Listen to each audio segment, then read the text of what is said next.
کفا والصلاة والسلام علی عباده الذین اصطفى فاعوذ باللہ من شرور انفسنا ومن سیئات اعمالنا من یهد اللہ فلا مضل له ومن یضلل فلا ہادی له واشهد ان لا الہ الا اللہ وحدہ لا شریک له واشهد ان محمدا عبدہ ورسولہ اما بعد فإن خیر الحدیث کتاب اللہ وخیر الہدی ہدی محمد صلی اللہ علیہ وسلم وشر الامور محدثاتها وكل محدثة بدعة وكل بدعة ضلالة وكل ضلالة في النار. اعوذ باللہ السمیع العلیم من الشیطان الرجیم من حمزه ونفخه ونفثه. بسم اللہ الرحمن الرحیم. اللهم صل علی محمد وعلى آل محمد كما صلیت علی ابراہیم وعلى آل ابراہیم انک حمید مجید. اللهم بارک علی محمد وعلى آل محمد كما بارکت علی ابراہیم وعلى آل ابراہیم انک حمید مجید. رب اشرح لی صدری ویسر لی امری واحلل عقدۃ من لسانی یفقہوا قولی.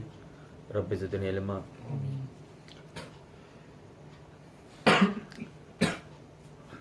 مسئلہ number 157 part 100 questions on Sunni and Shia issues with engineer محمد علی مرزا. مرزا جی کی فتنہ 157 کو ہم تفصیل سے جاننے کی کوشش کر رہے تھے، جیسے مرزا صاحب نے مسئلے کا نام دیا ہے. تو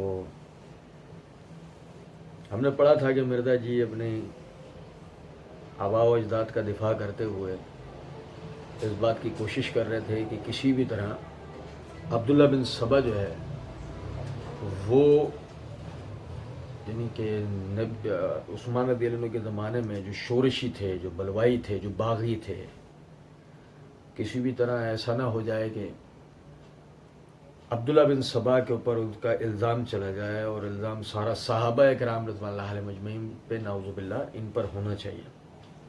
مرزا جی نے اپنی اسی کوشش کی، ان سے ہو تو سکتا نہیں ہے. بہرحال کہتے ہیں تو وہ بیسیکلی صحابہ کرام میں اختلاف ہوا، اس میں بالکل ٹھیک ہے، صحابہ بھی اس میں شامل تھے، کوئی شک نہیں ہے. لیکن حضرت عثمان خلیفہ راشد تھے. مرزا جی اور مرزا جی کو سننے والوں کا مطلب، مرزا جی تو خیر بڑے دھوکے باز واقع ہوئے ہیں. مرزا جی کو جو سننے والے ہیں وہ بیچارے پتہ نہیں کس قسم کے لوگ ہیں. آج بھی ایک بھائی کا کمنٹ دیکھ رہے تھے ہم، وہ مرزا جی کو جو ہے وہ کہہ رہے ہیں مرزا جی حافظ اللہ. بڑی حیرت ہوئی ان کے کمنٹ کے اوپر کہ ہمیں افسوس ہوتا ہے ان بھائیوں پہ کہ ان کو اتنی بھی حیا نہیں ہے کہ اس آدمی کے بارے میں تحقیق کریں وہ ان کے ساتھ کیا کر رہا ہے. وہ کہہ رہے ہیں حافظ اللہ. مرزا جی نے اپنی یعنی کہ مرزا جی کہتے ہیں تو بیسیکلی صحابہ کرام میں اختلاف ہوا، ان میں بالکل ٹھیک ہے، صحابہ بھی اس میں شامل تو کوئی شک نہیں ہے، لیکن حضرت عثمان خلیفہ راشد تھے. مرزا جی نے اپنی اسی ویڈیو میں کہا ہے یہ تو ہے ہی خلفائے راشدین کے بارے میں کہ ان کے مخالفین بدعت پر ہوں گے. اب جب خلفائے راشدین کے مخالفین بدعت پر ہوں گے اور عثمان رضی اللہ عنہ سے اختلاف کرنے والے، ان کے خلاف شورش کرنے والے صحابہ تھے، تو مرزا جی کے بیان کردہ فارمولے کے مطابق بدعتی صحابہ ہوئے نا. مرزا جی نے اسی ویڈیو میں کہا ہے کہ علیکم بسنتی و سنت الخلفاء الراشدین المہدیین والی حدیث، ابھی ہم آگے پڑھیں گے، آ رہا ہے مسئلہ. وہ مرزا جی نے یہ بات کی ہے کہ یہ تو ہے ہی خلفاء راشدین کے بارے میں کہ ان کے مخالفین بدعت پر ہوں گے. اگر ان کے مخالفین بدعت پر ہیں، اور اس میں کوئی شک نہیں، جو مرزا جی نے کہا کہ اس میں کوئی شک نہیں کہ صحابہ کرام میں اختلاف ہوا، عثمان رضی اللہ عنہ سے اختلاف کرنے والے وہ صحابہ کرام تھے، تو پھر مرزا جی اس مسئلے کا حل کر کے دیں نا کہ پھر بدعتی صحابہ ہوئے یا نہیں ہوئے. یا تو پھر مانے کہ جو بات تو اندر کی وہی ہے کہ وہ صحابہ کرام کو بدعتی مانتے ہیں، بھلے زبانی کہیں نہ کہیں تقیہ کر لیں، لیکن یا تو پھر اس بات کو تسلیم کرے کہ وہ واقعی باہر سے آئے ہوئے وہ باغی اور شورشی تھے جو صحابہ تو نہیں تھے. بھلے ان میں بعض وہ لوگ جو پروپیگنڈے کا شکار ہوئے، نئے نئے مسلمان تو ہو گئے تھے لیکن پروپیگنڈے کا شکار ہوئے، دیگر بات. آگے کہتے ہیں خلیفہ اور ملک میں فرق دیکھیں. خلیفہ کے خلاف پروٹیسٹ ہوتا ہے، وہ اپنے حق کے لیے تلوار بھی نہیں اٹھاتا. اچھا میں یہاں سے ایک بات، میں پہلے بھی یہ چیز بتاتا ہے ہوں، پروٹیسٹ یہ انگریزی کا لفظ ہے جس کے معنی ہوتے ہیں احتجاج.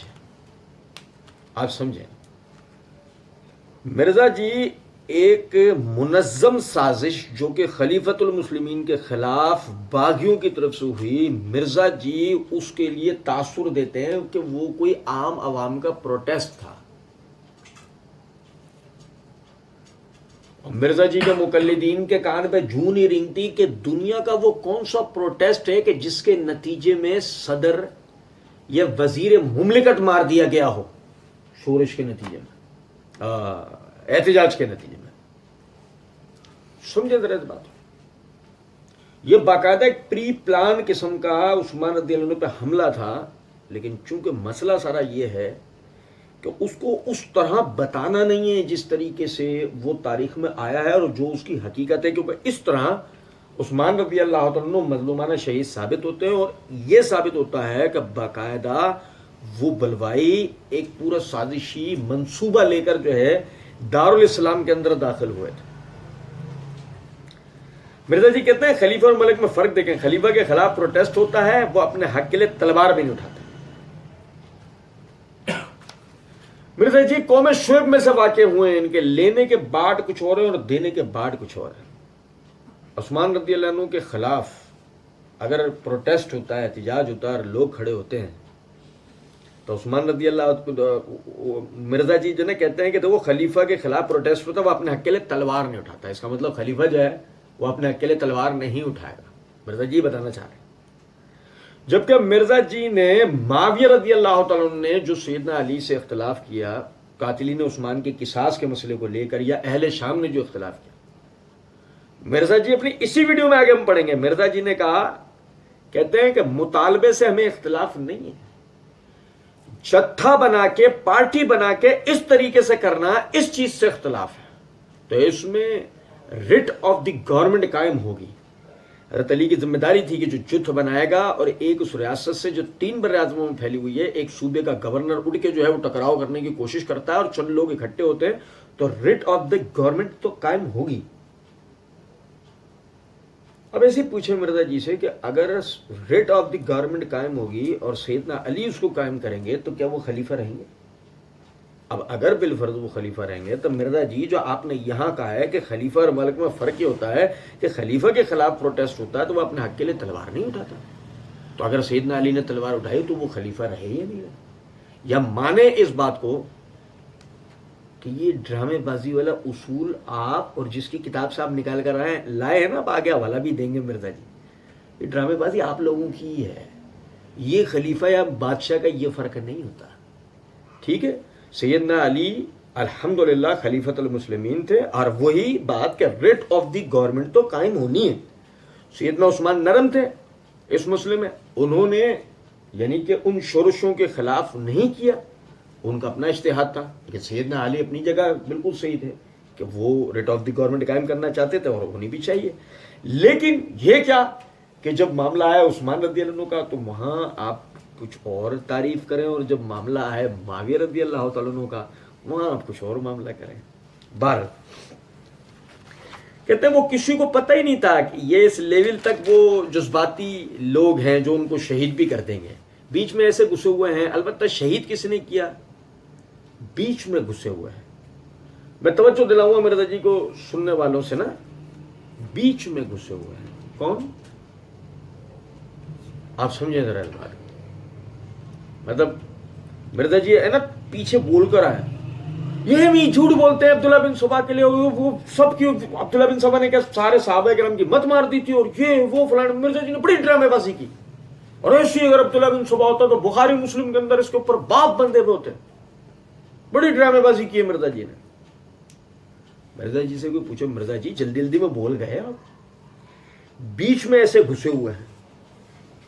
تو میں جملہ پھر آپ لوگوں کو پڑھ کے سناتا ہوں مرزا جی کا نا، مرزا جی نے جو بولا ہے وہ کسی کو پتہ ہی نہیں تھا. یہ اس لیول تک وہ جذباتی لوگ ہیں جو ان کو شہید بھی کر دیں گے. بیچ میں ایسے گھسے ہوئے ہیں،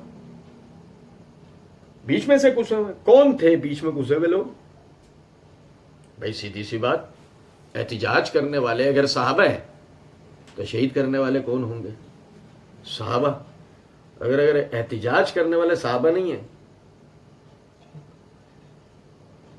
تو شہید کرنے والے صحابہ نہیں ہیں. اور پھر اگر احتجاج کرنے والے صحابہ ہیں اور شہید کرنے والے صحابہ نہیں ہیں تو پھر شہید کرنے والے باہر سے آئے تھے. ہاں تو پھر اب عبداللہ بن سبا ہو نہ ہو, باہر سے تو لوگ آئے ہیں نا. بھائی میرے پیارے, کچھ سن رہے ہیں بات کریں.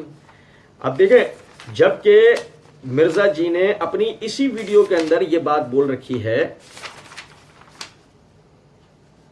مرزا جی کہتے ہیں, ابھی آگے آئے گا یہ جملہ, کہتے ہیں میں نے پوری خلافت و ملوکیت میں نا 2 جملے انڈر لائن کیے ہیں. ایک جملہ اس میں سے یہ ہے, انہوں نے کہا حضرت عثمان خلیفہ راشد ہے. خلیفہ اور بادشاہ میں یہ فرق ہوتا ہے. ان کے خلاف پروٹیسٹ ہوا, انہوں نے اپنے لیے تلوار نہیں اٹھائی, اپنی ذات کے لیے شہید ہو گئے, پروٹیسٹ کرنے دیا. ظاہر ہے صحابہ ہی کر رہے تھے.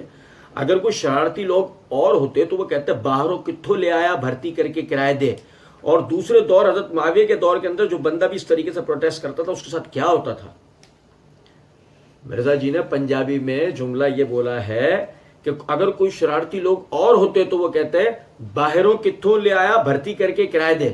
یعنی باہر سے کون لے آیا, ٹھیک ہے. اب ظاہر ہے مرزا جی نے یہ جلد بازی میں جو جملہ بولا, بیچ میں ایسے گھسے ہوئے ہیں. تو وہ جو بیچ میں گھسے ہوئے تھے وہ کون لوگ تھے مرزا جی؟ صحابہ نہیں, باہر سے آئے تھے. تو اس کا مطلب باہر سے لوگ آئے نا, جس کا آپ نے تھوڑی دیر کے بعد انکار کر دینا ہے. ٹھیک ہے. کہتے ہیں البتہ شہید کس نے کیا یہ کسی کو نہیں پتا. اچھا دیکھیں, اللہ کے فضل و کرم سے 24 اگست 2020 کو اس عنوان سے امیر المومنین سیدنا عثمان رضی اللہ تعالیٰ عنہ کے قاتلین کون تھے, ایک ویڈیو جو ہے اس پر ریکارڈ کروائی ہے کہ سیدنا عثمان رضی اللہ عنہ پہ حملہ کرنے والے اور آپ کو شہید کرنے والے جو قاتلین تھے وہ کون تھے, اس کی وضاحت اللہ کے فضل و کرم سے ہم نے کر دی ہے. مرزا جی جو یہ کہہ رہے ہیں نا کہ یہ نہیں پتا کہ کون لوگ تھے, اس کی وجہ ہے. مرزا جی اگر ان کے نام لے دیں تو جیسے آدمی اس کو تحقیق کے لیے کتابیں کھولے گا, خود بخود عبداللہ بن سبا نکل کر آ جائے گا. اور وہ مرزا جی چاہتے نہیں ان کے آبا و اجداد کا نام نکل آئے کہ قاتلین عثمان کے پیچھے کون لوگ ہیں. تو اسی لیے مرزا جی نے نا وہ, البتہ شہید کس نے کہا یہ کسی کو نہیں پتا. اچھا پھر یہ بھی بڑی غور طلب بات ہے نا, مرزا جی نے اپنی اسی ویڈیو کے اندر یہ بات کی ہے, یہ مولوی ذرا پوچھے نا اس سے کفایت اللہ ثنابلی سے کہ بتائیے کون ہے. واقعہ کیا ہے کہ مرزا جی نے ایک گراؤنڈ بنایا کہ عمر رضی اللہ تعالیٰ عنہ کو شہید کرنے والے اور عمر رضی اللہ تعالیٰ عنہ کی بیماری کے ایام میں جو لوگوں نے یہ کہہ دیا تھا کہ ہم فلاں یا فلاں کی بیعت کر لیں گے آپ کے بعد, تو مرزا جی نے اس سے تاثر دینے کی کوشش کی کہ عمر رضی اللہ عنہ کے زمانے میں کوئی اپنی خلافت کے خواب دیکھ رہا تھا. تو کفایت اللہ ثنابلی صاحب کا مرزا جی نے نام لے کر یہ ایک تنزیہ, جو ان کے بیواؤں والی حرکت ہے, تنزیہ مرزا جی نے جملہ بولا یہ مولوی ذرا پوچھے نا اس سے کفایت اللہ ثنابلی سے کہ بتائیے کون ہے. تو مرزا جی ہم آپ کے مقلدین, اور آپ سے توجہ کر کے تھا آپ کے مقلدین سے کہ دیتے ہیں نا کہ آپ کے مقلدین آپ سے پوچھے تو نا بتاؤ یہ کون لوگ ہیں, بتاؤ یہ, کہ یہ کسی کو نہیں پتا. ٹھیک ہے. پھر کہتے ہیں محمد بن ابی بکر, حضرت ابو بکر کا بیٹا بھی ان میں شامل تھا. اللہ تعالیٰ کے فضل و کرم سے 17 نومبر 2020 کو اس مسئلے پر کہ کیا محمد بن ابی بکر قاتل عثمان ہیں, اس پہ ایک ویڈیو ریکارڈ کر دیے اور یہ بتا دیا ہے کہ آیا یہ محمد بن ابی بکر پہ الزام ہے یا واقعی یہ سچ بات ہے, تو بھائی اسے دیکھ سکتے ہیں. اس کے بعد آگے کہتے ہیں کہ اس میں سرغنہ کے طور پہ, اس میں یعنی ان کے سرغنہ کے طور پہ کون تھا؟ محمد بن ابی بکر. آپ سمجھے بات کو؟ مرزا جی کی چلاکی اور عیاری ملاحظہ کریں ذرا آپ. مرزا جی نے اپنے اس ویڈیو میں کہا دیکھو فراڈ کرتے ہیں, لوگوں کو صحیح بات بتائیں, مطلب جھوٹی وکالت تو نہ کریں نا, سچی وکالت کریں. مرزا جی نے کیا کرا, ایویں جھوٹ بولتے ہیں عبداللہ بن سبا نہیں تھا سرغنہ, عبداللہ بن سبا نے کچھ بھی نہیں کیا. ٹھیک ہے. اور مرزا جی کہتے ہیں یہ کیا ایک اکیلے عبداللہ بن سبا نے سارے صحابہ کرام کی مت مار دی؟ اچھا تو کیا ایک اکیلے محمد بن ابی بکر نے مار دی؟ مرزا جی عبداللہ بن سبا اگر سارے صحابہ کی مت نہیں مار سکتا تو کہ ایک اکیلا محمد بن ابی بکر سب کی مت مار دے گا؟ سرغنہ اگر عبداللہ بن سبا نہیں تھا تو سرغنہ بقول آپ کے محمد بن ابی بکر تھا, تو ایک تابعی اگر سرغنہ بنا ان سب صحابہ کا سب کی مت مار دی اس مسئلے پر.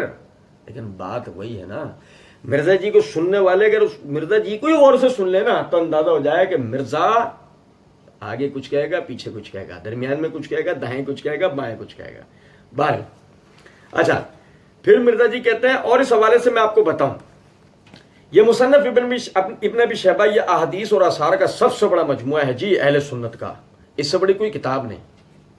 میں عموماً ایسی جگہ پر آ کے نا بھائیوں کو توجہ دلاتا ہوں, مرزا جی کو سننے والے بھائیوں کو میں توجہ دلانا چاہوں گا, مرزا جی کی رافضیت جو نا آخر کار پھوٹ پڑتی ہے ان کے اندر سے. مرزا جی کہتے ہیں مصنف ابن ابی شیبہ یہ احادیث اور آثار کا سب سے بڑا مجموعہ ہے جی, اہل سنت کا اس سے بڑی کوئی کتاب نہیں. حالانکہ ہونا یہ چاہیے تھا کہ مرزا جی اگر حقیقت میں خود اہل سنت ہیں تو مرزا جی یوں جملہ بولتے کہ مصنف ابن ابی شیبہ یہ احادیث اور آثار کا سب سے بڑا مجموعہ ہے ہمارا. لیکن مرزا جی نے وہی ہمیشہ کی طرح مرزا جی اہل سنت کا اس سے بڑی کوئی کتاب نہیں, کہ مرزا جی کا اہل سنت سے دور دور تک کوئی تعلق نہیں ہے. تو اسی لیے مرزا جی خال خال یہ بات کہہ جاتے ہیں. اس کے بعد مرزا جی کہتے ہیں 38,000 تقریباً 38,000 سے 39,000 جو ہے وہ روایت ہے. اردو میں پہلی دفعہ یہ شائع ہو چکا ہے, اردو میں یہ پہلی دفعہ شائع ہو چکا ہے. یہ اس کی آخری جلد ہے. اس کے آخری جلد چیپٹر ہے یہ کہ جنگ جمل, نہروان اور صفین پہ. یہ کہتے ہیں جی مشاجرات صحابہ ڈسکس نہیں کرنے چاہیے. یہ کہتے ہیں مشاجرات صحابہ ڈسکس نہیں کرنے چاہیے. اچھا دیکھیں ذرا بات کو, مطلب ہم یہ نہیں کہتے کہ مشاجرات صحابہ ڈسکس نہیں کرنے چاہیے. میں نے اس حوالے سے اللہ تعالیٰ کی دی ہوئی توفیق سے 27 نومبر 2020 کو صحابہ کے باہمی اختلافات میں تحقیق کا صحیح طریقہ, اس میں نے بتایا ہے کہ مشاجرات صحابہ, اختلافات صحابہ بیان کرنے کا اور اس کو سمجھانے سکھانے کا طریقہ کیا ہے.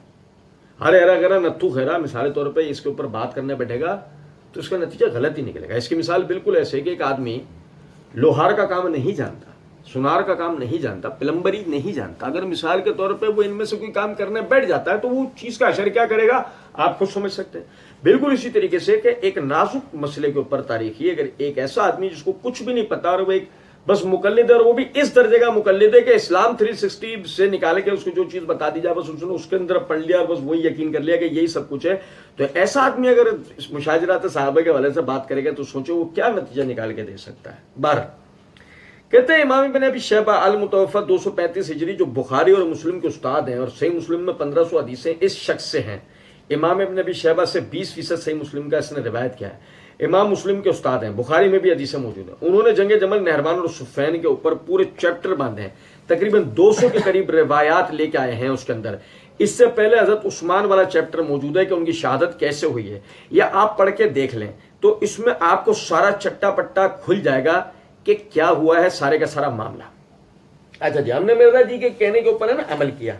مرزا جی نے جو کہا نا کہ جی وہ دیکھ لو اس میں سارا کیا چھٹا کھل جانا ہے مصنف ابن ابی شیبہ کا. اب دیکھیے گا ذرا نا بات کو, یہ ہم نے مرزا جی کے کہنے پر مصنف ابن ابی شیبہ یہ اٹھائی. مصنف ابن ابی شیبہ کا ہمارے پاس جو نسخہ ہے اس کا جلد نمبر 14 ہے, صفحہ نمبر ہے 183, ما ذکر فی عثمان وغیرہ من الفتن. عثمان رضی اللہ تعالیٰ عنہ اور دیگر جو مسلمانوں کے ساتھ آزمائشیں ہوئیں اس کے بیان میں مرزا جی نے جو کہا کہ جی وہ پڑھ لو اور سارا چٹا جو ہے وہ کھل جانا ہے. ٹھیک ہے, ہم نے مرزا جی کے کہنے پہ وہ نکال لیا. اب اس میں جو روایت آئی ہے دیکھیے گا ذرا بات کو. روایت یہ ہے کہ اس کو بلکہ پڑھنے سے بھی پہلے میں آپ کو ایک چیز پڑھ کے بتاتا ہوں. ٹھیک ہے, پھر آپ کے سامنے یہ روایت پڑھ کے بتاؤں گا, آپ کو پوری بات سمجھ میں آئے گی کہ میں کیا بتانا چاہتا ہوں. مرزا جی نے جو ہمیں توجہ دلائی تھی الحمدللہ ہم نے کیا چھٹا کھول لیا کہ کیا ہے اللہ کی تو دی ہوئی توفیق سے. یہ میرے ہاتھ میں تاریخ تبری ہے, اور یہ تاریخ تبری وہ کتاب ہے کہ جس کے لیے مرزا جی نے اپنی اسی ویڈیو میں کہا ہے تبری کھولے نا, جو پہلا مفسر بھی ہے مورخ بھی ہے بڑے مورخین میں سے امام تبری اور ایسے ابن کثیر. تو یہ امام تبری کی تاریخ تبری یہ میرے ہاتھ میں ہے. اس کی صفحہ نمبر اس کے حصہ 3 کا صفحہ نمبر 420 سے میں آپ بھائیوں کے سامنے پڑھ رہا ہوں. سب سے پہلے ایک ہلکا سا تعارف دے دیتا ہوں. جب یہ فتنے کا آغاز ہوا, فتنے کے آغاز کے بعد جو لوگ عثمان رضی اللہ عنہ کے خلاف جو بلوائے اور جو لوگ اکٹھے ہونا شروع ہوئے, تو یہ صفحہ 420 سے جو انہوں نے ان کے بارے میں بتانا شروع کیا. وہ کہتے ہیں کہ اہل کوفہ میں سے 4 قافلے یعنی 7 نکلے.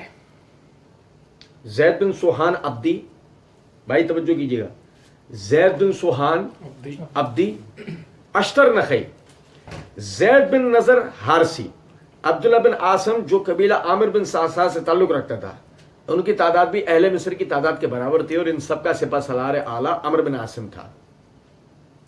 اہل بصرہ بھی 4 قافلوں میں روانہ ہوا، ان کے سرغنہ یہ تھے: حکیم بن جبلہ عبدی، زریع بن عباد عبدی، بشر بن شریع، حاتم بن زبیہ قیسی، ابن المحرز بن عبد بن عمرو حنفی۔ ان کی تعداد بھی اہل مصر کی تعداد کے برابر تھی اور ان سب کا حاکم اعلیٰ ہرقوز بن زہیر سعدی تھا۔ ان لوگوں میں کچھ اور لوگ بھی آگے چل کر شامل ہو گئے تھے۔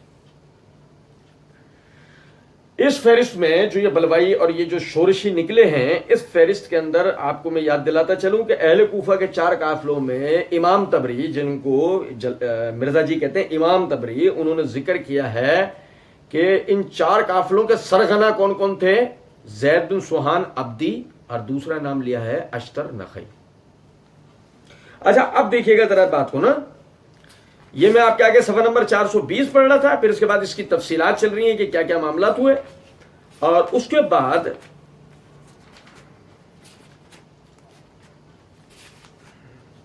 جب ان شورشیوں نے یعنی مدینے کے اندر باقاعدہ ایک بڑے پیمانے پر پروپیگنڈا کرنا شروع کیا، تو اس پروپیگنڈے کے بعد مرزا جی نے جو ہمیں توجہ دلائی تھی کہ مصنف ابن ابی شیبہ اٹھا کے دیکھیں اور عثمان رضی اللہ عنہ باب دیکھیں کہ ان کی شہادت دیکھیں، سارا کیا چھٹا کھل جائے گا۔ ٹھیک ہے، ہم مرزا جی کے کہنے پہ یہ ہم نے مصنف ابن ابی شیبہ اٹھائی، اس کی جلد نمبر 14 ہے، صفحہ نمبر 183 ہے، باب ما ذکر فی عثمان وغیرہ من الفتن ہے۔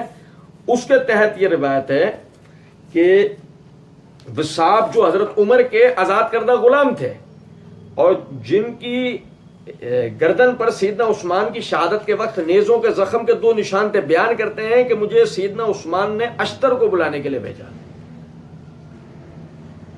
کس کو بلانے کے لیے بھیجا؟ اشتر کو۔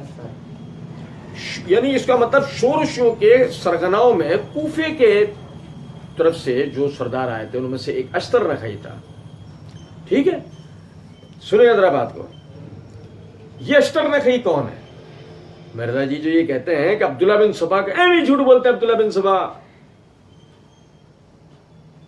مرزا جی نے مسئلہ نمبر 123 علمی و تحقیقی مجلس کوشچن آنسر سیشن 12 جولائی 2020 میں علی الحسن نقوی کے کیے ہوئے سوال کہ علی بھائی اگلا سوال ہے سیدنا مولا علی رضی اللہ عنہ علیہ السلام کے دست راز اور مشہور کمانڈر حضرت مالک اشتر کے متعلق کہ وہ صحابی یا تابعی ہیں؟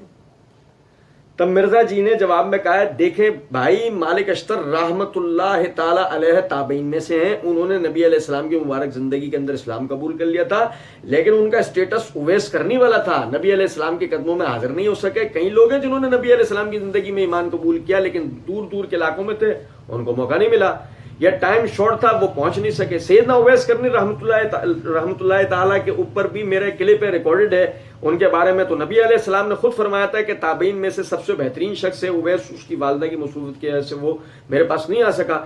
صحیح مسلم میں اوپر تلے 4 احادیث سے میرا ڈیٹیل لیکچر اس پر ریکارڈ کروایا، تو سیدنا اویس کرنی ہی والا سٹیٹس مالک اشتر کا ہے، وہ بھی تابعی ہے، صحابی نہیں ہے، اگرچہ کئی صحابہ وہ عمر میں بڑے ہیں، سیدنا علی اور ان کی عمر میں سمجھ لیں آلموسٹ 10 سال کا فرق ہے۔ مرزا جی کے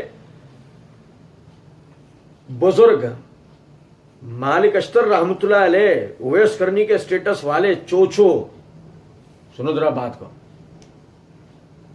بس صاحب جو حضرت عمر کا آزاد کردہ غلام تھے اور جن کی گردن پہ سیدنا عثمان کی شہادت کے وقت نیزے کے زخموں کے 2 نشان تھے، بیان کرتے ہیں کہ مجھے سیدنا عثمان نے اشتر کو بلانے کے لیے بھیجا، چنانچہ میں اشتر کو بلا لایا۔ اس وقت ایک تکیہ امیر المومنین یعنی عثمان رضی اللہ عنہ کے لیے لایا گیا اور دوسرا تکیہ اشتر کے لیے لایا گیا۔ سیدنا عثمان نے فرمایا، اے اشتر، لوگ مجھ سے کیا چاہتے ہیں؟ یہ ان شورشوں کے ایک سرغنہ کو بلوایا ہوا ہے بات چیت کے لیے، اشتر نخعی، جن کو مرزا جی جو نا رحمت اللہ علیہ کہہ رہے ہیں، ذرا آپ اندازہ کریں۔ اور مرزا جی نے کہا نا کیا چھٹا کھل جانا ہے، مصنف ابن ابی شیبہ پڑھو، یا مصنف ابن ابی شیبہ سے پڑھ رہے ہیں۔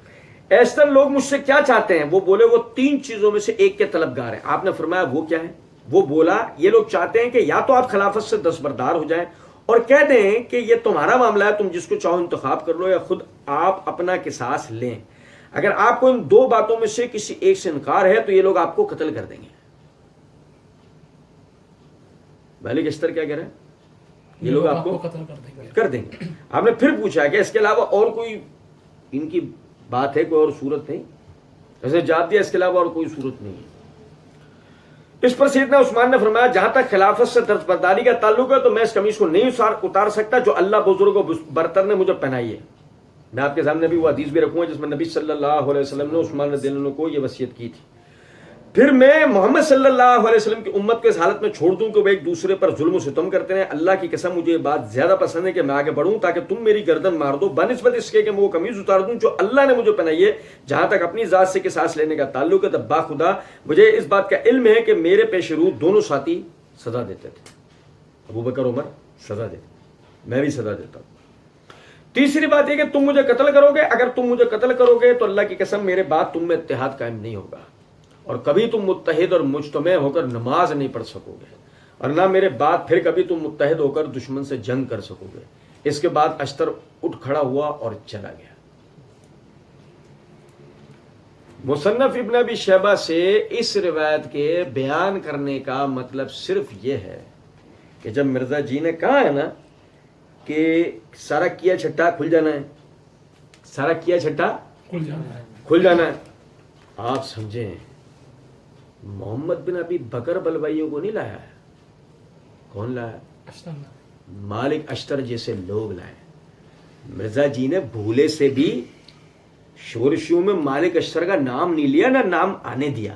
آپ میری کچھ بات سمجھ رہے ہیں میں کیا بتانا چاہ رہا ہوں؟ کیونکہ مسئلہ یہ ہے کہ مرزا جی اپنے بزرگوں کو جو کہ قاتل ثابت ہوتے ہیں، مرزا جی کبھی بھی اپنے بزرگوں کا تو بھانڈا نہیں پھوٹنے دینا چاہتے نا. ٹھیک ہے بھائی جان؟ اچھا جی اب سمجھے ذرا بات کو آگے. کہتے ہیں کہ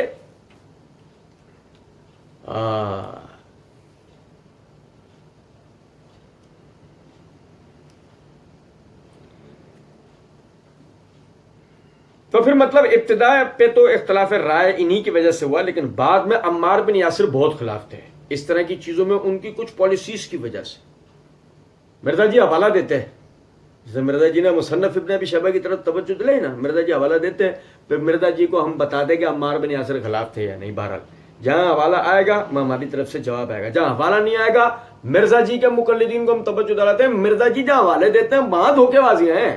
تو سوچیں اس بات کو کہ مرزا جی جہاں حوالہ نہیں دیتے وہاں کتنا بڑا جھوٹ اور فریب ہوگا.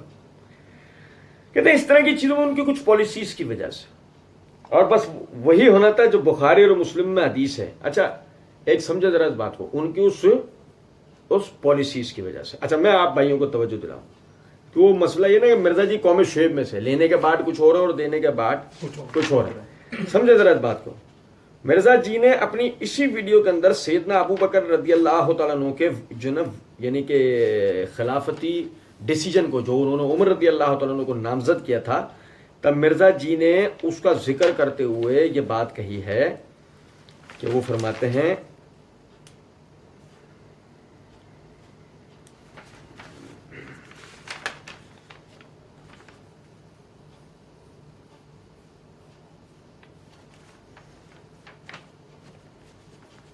سیدنا ابو بکر صدیق رضی اللہ تعالیٰ عنہ اگر وہ ڈیسیجن کرتے تب بھی ٹھیک ہوتا، یہ بھی کرتے تب بھی ٹھیک ہوتا. یہ مینیجریل ایشو تھا، یہ وراثت والا ایشو نہیں تھا. سیدہ فاطمہ کو پتا تھا رضی اللہ تعالیٰ عنہا علیہ السلام کہ وہ یہ وراثت تقسیم نہیں ہوتی، تو میرا موقف میرے لیے کافی ہے. ٹھیک ہے، یعنی کیا مطلب کہ مرزا جی بتانا چاہ رہے ہیں کہ ابو بکر رضی اللہ تعالیٰ عنہ بحیثیت خلیفۃ المسلمین کوئی بھی ڈیسیجن لیں وہ ڈیسیجن کیا ہے؟ وہ صحیح ہے، کیونکہ یہ بھی ڈیسیجن کرتے جب بھی، وہ بھی ڈیسیجن کرتے جب بھی. اچھا اسی طرح دوسری جگہ مرزا جی کہتے ہیں ان کا ایک اپنا، اور وہ ڈیسیجن کر سکتے تھے، ظاہر ہے مسلمانوں نے ان کو خلیفہ چنا تھا، اگر وہ دوسرا ڈیسیجن بھی کرتے تب بھی ٹھیک ہوتا. پھر مزید کچھ ارشادات کے بعد مرزا جی کہتے ہیں تو میرا موقف جو ہے وہ یہی ہے کہ سیدنا ابو بکر رضی اللہ تعالیٰ اگر وہ ڈیسیجن کرتے تب بھی ٹھیک ہوتا، یہ بھی کرتے تب بھی ٹھیک ہوتا. مرزا جی کے مقلدین کی جناب میں عرض کروں گا کہ دیکھیں ذرا اس آدمی کو، کیا عجیب بات ہے کہ اگر خلیفۃ المسلمین کے حیثیت سے وہ کوئی بھی پالیسیز یا ڈیسیجن رکھیں وہ کر سکتے ہیں، وہ خلیفۃ المسلمین ہیں. مرزا جی یہ کہتے ہیں اس طرح کی چیزوں میں ان کی کچھ پالیسیز کی حیثیت، کیسے اختلاف ہو گیا، کیسے؟ وہ تو خلیفۃ المسلمین کی حیثیت سے کوئی بھی ڈیسیجن کر سکتے ہیں، ہمیں ان کی پیروی کرنی ہے. اور میں نے معرفت الصحابہ و اہل بیت سیریز کے اندر اس بات کی طرف توجہ دلائی تھی کہ صحابہ بحیثیت حاکم امت، میں نے وہاں یہ چیز بتائی تھی کہ خلیفۃ المسلمین کی اطاعت اور اتباع کا مطلب ہی اس دین کے اندر کیا ہے. بہرحال کہتے ہیں کہ اور بس وہی ہونا تھا جو بخاری اور مسلم میں حدیث ہے، میری امت اور فتنوں کے درمیان دروازہ عمر ہے، جب عمر کو شہید کر دیا جائے گا فتنے شروع ہو جائیں گے. حضرت عمر کے بعد مینجمنٹ کمزور ہو گئی. اور وہ ابو داؤد میں حدیث بڑی خطرناک ہے شاہ جی. ابو داؤد کی ایک روایت 4656 کے یہودی عیسائی عالم دین کو بلایا گیا حضرت عمر کے پاس، صحیح سند کے ساتھ ہے، صحیح سند کے ساتھ ہے. سنو ذرا بات. اچھا پہلے تو میں توجہ دینا نا، مرزا جی وہ مرزا جی کہہ رہے ہیں کہ مرزا جی نے اپنی اسی ویڈیو کے اندر کہا بطور خاص عوام الناس کے لیے شاہ جی کہ جنہیں احادیث کے صحیح یا ضعیف ہونے کی پہچان نہیں ہوتی جب تک کہ ان کی رہنمائی کوئی دوسرا نہ کر دے. وہ کہتے ہیں ان بیچاروں کو، اور وہ اتنے للو پنجو ہیں کہ ان کو پتہ ہی نہیں چلتا کہ صحیح اور ضعیف کیا ہے. مرزا جی اسی کا فائدہ اٹھاتے ہیں. مرزا جی ضعیف روایتوں کو صحیح کر دیتے ہیں. پتہ ہے عوام، میری جو مقلد عوام ہے وہ تحقیق ہی نہیں کرے گی، جو میں بول دوں اندر عمل کر لیں گے. سننا ذرا بات کو. وہی مرزا جی کا مخصوص انداز بڑی خطرناک ہے شاہ جی. ابو داؤد کی ایک روایت 4656 کے، ایک یہودی عیسائی عالم دین کو بلایا گیا حضرت عمر کے پاس، صحیح سند کے ساتھ ہے. دارالسلام والوں نے اس کی تخریج بھی کی ہے، دارالسلام والوں نے اس کی تخریج بھی کی ہے. سنو ذرا بات کو، میں توجہ دلاؤں، نکالی کہہ رہا ہوں. اچھا پھر شیخ زبیر علی صاحب کی 4656 4646 جو ہے وہ حدیث سفینہ ہے، 30 سال خلافت علی، اور یہ 4656 ہے. میں نے یاد رکھا ہے 10 ایڈ کر کے آتی ہے. مرزا جی نے چن چن کے فتنے یاد رکھتے ہیں. مرزا جی کبھی بھی اصلاح والی باتیں یاد نہیں رکھتے. مرزا جی چن چن کے نا وہ ساری وہ چیزیں یاد رکھتے ہیں کہ جس میں جو نا مطلب لوگوں کو وسوسہ دیا جا سکتا ہو. ذرا دیکھیے گا، یہ ہم نے جناب اس کا PDF ڈاؤن لوڈ کیا، ابو داؤد دارالسلام کی جو چھپی ہوئی ہے. ہمارے پاس وہ دارالسلام والی جو ہے ابو داؤد تھی نہیں، ہم نے اس کا PDF ڈاؤن لوڈ کیا نا. تو مرزا جی نے جو روایت کا حوالہ دیا ہم نے وہی روایت یہاں پہ نکال رکھی ہے. اب آپ مزے کی بات دیکھیں آپ کہ جو مرزا جی کہتے ہیں نا کہ اس کی تخریج بھی کی ہے شیخ زبیر علی زئی صاحب والی. اب اس کی تخریج میں سب سے پہلی چیز حاشیے میں لکھی ہے تخریج اسنادہ صحیح، اس کی سند صحیح ہے. اقرا ثقہ، وہ مؤذن عمر رضی اللہ عنہ کی جو روایت کر رہے ہیں ان کے لیے دیکھا وہ ثقہ ہے، قابل اعتبار. وہ حماد بن سلمہ سمع من الجریری قبل اختلاطہ، کہ حماد بن سلمہ نے اپنے شیخ جریری سے ان کے اختلاط ہو جانے سے پہلے اس روایت کو سنا. اس تخریج کے ساتھ، اس تحقیق کے ساتھ یہ تخریج ہوئی ہے کہ یہ سند صحیح ہے. لیکن دوسرے صفحے کے حاشیے پہ کیا لکھا ہے سنیے گا ذرا بات. لکھا ہے مسلمانوں میں اہل کتاب کی اس قسم کی روایات کی بصراحت تصدیق یا تکذیب نہیں کی جاتی، صرف روایت کی اجازت ہے. آپ اندازہ کریں مرزا جی نے جس کتاب جس نسخے کا حوالہ دیا اس تک کے اندر لکھا ہوا ہے کہ مرزا جی اس کو نا بہت خطرناک روایت، وہ کہتے ہیں کہ اہل کتاب کی بیان کردہ مرویات کی نہ تصدیق ہو سکتی ہے نہ تکذیب، اور مرزا صاحب اپنی تائید کے لیے اس کو سنا رہے ہیں. اندازہ کریں، یا نہ تصدیق ہو سکتی ہے نہ تکذیب، مرزا صاحب اپنی اسی سے تائید لے رہے ہیں. یہ تو یہ دارالسلام کی تخریج کے اندر یہ بات لکھی ہے. اب آگے مزے کی بات آپ دیکھیں، جریری سے قبل اختلاط سنا ہے. اس کا مطلب کہ جو یعنی سند ہے، میں آپ کے سامنے یہ ابو داؤد پڑھ کے اس کی سند بتاؤں گا. یہ ابو داؤد ہے میرے ہاتھ میں، اس کا یہ جلد نمبر 3 ہے اور صفحہ نمبر ہے 507. یہ ہمارے یعنی نسخے کی ترتیب کے ساتھ اعتبار سے جلد نمبر 3 کے اعتبار سے حدیث نمبر 1231.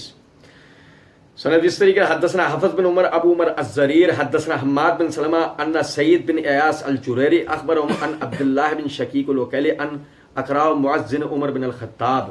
اب اس کے تحت یہ روایت ہے کہ سعید بن ایاس کے بارے میں کہتے ہیں کہ یعنی کہ سعید بن حماد بن سلمہ کہتے ہیں کہ روایت ہم سے سعید بن ایاس نے بیان کی. بہرحال سمجھے گا، وہ کہتے ہیں کہ جی انہوں نے ان سے روایت جو ہے وہ بعد از اختلاط جو ہے اس روایت کو سنا ہے.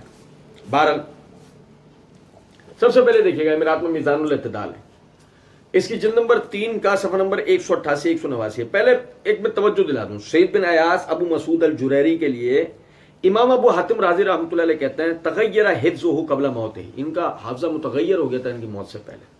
وقال محمد بن ابی عدی لا نکذب اللہ سمعنا من الجریری وهو مختلف. محمد بن ابی عدی کہتے ہیں میں اللہ کے نام سے بات میں جھوٹ نہیں بولتا، اللہ کے نام سے میں نے جریری سے سنا وہ مختلف ہو چکے تھے. امام ابن معین کہتے ہیں کہ کہا یحییٰ بن سعید نے عیسیٰ بن یونس سے اسمعت من الجریری وهو مختلف، قال نعم قال لا تروی عنہ، کہتے ہیں کہ عیسیٰ بن یونس سے کہا کہ تو نے جریری سنا جبکہ وہ مختلف بھی ہو گیا؟ کہا ہاں. کہا اس سے روایت نہیں لیا کر، اس سے روایت نہیں لیا کر. اس کے بعد کہتے ہیں سنو ذرا بات کو، جو امام ذہبی نے ان کی منکر روایت ذکر کی ہے، یہ میری بات پہ آپ توجہ کریں جو میں نے اس کتاب کو آپ کو پڑھ کے سنا رہا ہوں. حالانکہ دیکھو وہ انہوں نے لکھا ہے نا کہ حماد بن سلمہ نے اس روایت کو یعنی کہ سعید بن ایاس ابو مسعود الجریری سے اختلاط سے پہلے سنا. تو ویسے تو مسئلہ اختلاط کا نہیں ہونا چاہیے نا، لیکن سنو ذرا بات کو. امام ذہبی نے بطور مثال یہاں پر جو روایت سب سے پہلے ان کی منکر روایتوں میں درج کر رکھی ہے، اس کو ان سے بیان کون کرتا ہے؟ یہ سنو ذرا بات. حماد بن سلمہ. کون روایت کرتے ہیں؟ حماد بن سلمہ. بتانا یہ چاہ رہا ہوں کہ بے شک حماد بن سلمہ نے ان سے اختلاط سے پہلے سنا، بے شک مان لیتے ہیں ہم اس بات کو، لیکن مسئلہ یہ ہے یہ روایت بھی ان میں سے جو اختلاط سے پہلے سنی ہے، اس کی کیا دلیل ہے؟ نمبر ایک. نمبر دو کہتے ہیں دوسری بات یہ کہ یہ تو نہیں کہ حماد بن سلمہ نے جریری سے اختلاط سے پہلے سماعت حدیث کر رکھا ہے، ٹھیک ہے، لیکن یہ بھی تو اپنی جگہ کی بات ہے نا. سمجھے ذرا کہ خود حماد بن سلمہ کا آخری عمر میں حافظہ بگڑ گیا تھا. یہ میرے ہاتھ میں الکواکب النیرات، اس صفحہ نمبر 461 کے اوپر حماد بن سلمہ بن دینار ابو سلمہ البصری کے حالات کے اندر وہ کہتے ہیں کہ امام بہقی رحمۃ اللہ نے فرمایا احد ائمۃ المسلمین الا انہ لما کبر سعى حفظه فلذا ترکہ البخاری. کہ امام بہقی رحمۃ اللہ علیہ فرماتے ہیں کہ مسلمانوں کے علماء میں سے اماموں میں سے ایک امام تھے، مگر جب بوڑھے ہوئے تو ان کا حافظہ خراب ہو گیا تھا. یہی وجہ ہے کہ امام بخاری نے بھی ان سے روایت لینا چھوڑ دی تھی. اس کے بعد وہ آگے یحییٰ بن معین رحمۃ اللہ علیہ کے حوالے سے لکھتے ہیں من اراد ان یکتب حدیث حماد بن سلمہ فعلیہ عفان بن مسلم. جو چاہتا ہے کہ حماد بن سلمہ کی بیان کرتا صحیح روایتیں لے لے، اس کو چاہیے کہ وہ عفان بن مسلم کی جو مرویات ہیں حماد بن سلمہ سے وہ لے لے. صحیح. اور سمجھے ذرا اس بات کو کہ جو مرزا جی نے جو روایت پڑھ کے سنائی ہے ابو داؤد کے حوالے سے، اس کو عفان بن مسلم نے بیان نہیں کیا، یعنی حفص بن عمر ابو عمر الزریر نے بیان کر رکھا ہے، عفان بن مسلم نے نہیں. ٹھیک ہے. اس کے بعد وہ کہتے ہیں کہ امام نسائی رحمۃ اللہ نے فرمایا اثبت اصحاب حماد بن سلمہ ابن مہدی ابن المبارک و عبد الوہاب ثقفی، کہ جو اثبت قسم کے شاگرد ہیں حماد بن سلمہ کے، عبد الرحمن بن مہدی ہیں، عبداللہ بن مبارک ہیں، عبد الوہاب بن عبد المجید الثقفی ہیں، لیکن دیکھ لو تینوں ہی اس کو روایت نہیں کر رہے. اور کہا حافظ ابن حجر نے کہ یہ سکہ ہیں، عابد ہیں، اثبت الناس یعنی کہ وہ سکہ ہیں، عبادت گزار ہیں، اور ثابت البنانی کی روایتیں بیان کرنے میں وہ سب سے زیادہ مضبوط ہیں، اور عمر کے آخری حصے میں ان کا حافظہ متغیر ہو گیا تھا. ٹھیک ہے. یہاں اس بات کو سمجھیے گا ذرا بات کہ اگر مثال کے طور پہ ان کا عمر کے آخری حصے میں حافظہ متغیر ہو گیا حماد بن سلمہ کا، تو اب لازمی سی بات ہے مسئلہ یہی تو نہیں ہے نا کہ جریری سے انہوں نے اختلاط کے بعد روایتیں سنی تو ٹھیک، لیکن یہاں تو مسئلہ یہ ہے کہ خود ان کا حافظہ جب بگڑ گیا بات ختم ہو گئی. یہ روایت اس لائق نہیں ہے کہ اس کو بطور دلیل بیان کیا جائے. اچھا، پھر اس کے بعد ایک نقطہ اور غور طلب ہے، اور وہ نقطہ یہ ہے جس کو مرزا جی نے بھی توجہ دلائی، لیکن مرزا جی نے اس کے اندر بڑی ایک عیاری کی ہے.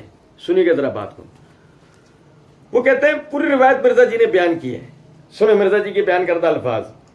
کہتے ہیں کہ آپ نے پوچھا اس یہودی عالم سے کہ بتا تیری کتابوں میں میرے بارے میں کیا لکھا ہے. انہوں نے کہا تو آہنی دیوار ہے جو نبی صلی اللہ علیہ وسلم نے فرمایا میری امت اور فتنوں کے درمیان دروازہ عمر ہے.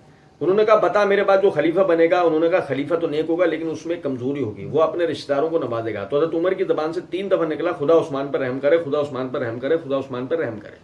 یعنی سیدنا عمر مطلب وہ ان کو آپ کرامت کہہ لیں یا ان کا ایک ویژن تھا ان کے ذہن میں، تو تھا نا کہ میں نے کون سی کمیٹی بنانی ہے. پھر اس کے بعد کہا خلیفہ تو نیک ہوگا لیکن لوہے کا محل ہوگا. تو سیدنا عمر نے کہا بدبودار شخص یہ کیا کہہ رہا ہے، لوہے کا محل. انہوں نے کہا کہ اصل میں لوہے کے محل کا مطلب یہ ہے کہ خلیفہ تو شریف اور نیک ہوگا لیکن تلوار نیام سے باہر آ چکے گی، کوشش تو کرے گا کسی طریقے سے امت پٹری پہ چڑھائے دوبارہ سے، لیکن معاملات بگڑ چکے ہوں گے.